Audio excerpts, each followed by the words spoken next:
I think it's clear that these steps are progress. Some have described them as historic, which I think they aren't. This has been under debate for a long time. It is progress, but it's not perfect progress, and there's a risk that it may delay, in the end, more far-reaching reforms. Let me give you some examples. There was a decision to essentially double the size of the IMF quotas, or its resource base. This is a step forward, not quite as big as it appears, because some of the earlier commitments to fund through some other supplementary arrangements will be subtracted from that.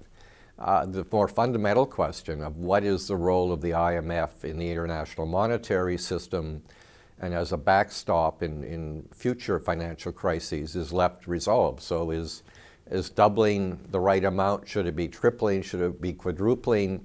In some ways, we've taken a decision without having addressed the more fundamental question of what is the role of the IMF. On the distribution of shares between developing countries, emerging markets, and the advanced industrialized countries, again here, there was progress. Indeed, there was a bit of a surprise. Earlier G20 leaders had said they were looking for a 5% shift between advanced countries and the emerging markets. In fact, they come up with 6 as a bit of a shock and awe, perhaps to mask disagreement in some other areas. But again, when you look at this and ask yourself, is this going to have legs over the longer term? You'll see that some of the shifts that occur, that some of the emerging markets gained by virtue of a transfer from some other developing countries. And so there still are problems with this that remain.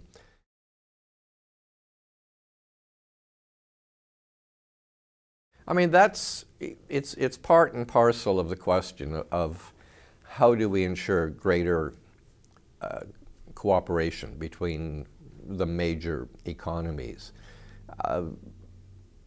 There were a number of studies over the last few years that suggested that neither the industrialized countries, the members of the G7, nor the large emerging markets had a lot of time for the advice of the IMF. And the IMF was focusing more on individual countries rather than how was the system as a whole working.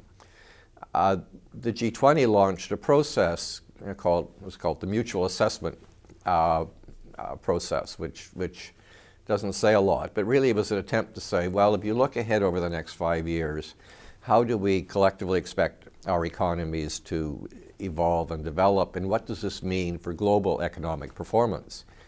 And when they did that exercise, which was presented in Toronto, it was clear that, frankly, there were problems, that there were conflicts, and there was some work by the Bank of Canada which looked at the situation, and some of the results were made public, and they said if policies could be changed in certain ways over time to be more consistent, that in fact the global economy would expand by, I think it was $7 trillion more over the next 5 years than would otherwise be the case. So that's a huge potential growth, which means more jobs.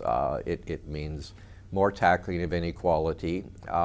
It's huge. In a sense, they're linked. The IMF is a global body which represents all countries, not just the G20, but the other 172 countries, has potentially an important role to play both in broadening the debate out to other countries, in applying its analytical capabilities to understanding the interdependencies and the spillovers of one country's bad policies onto other countries and onto the global system. I mean, witness the U.S.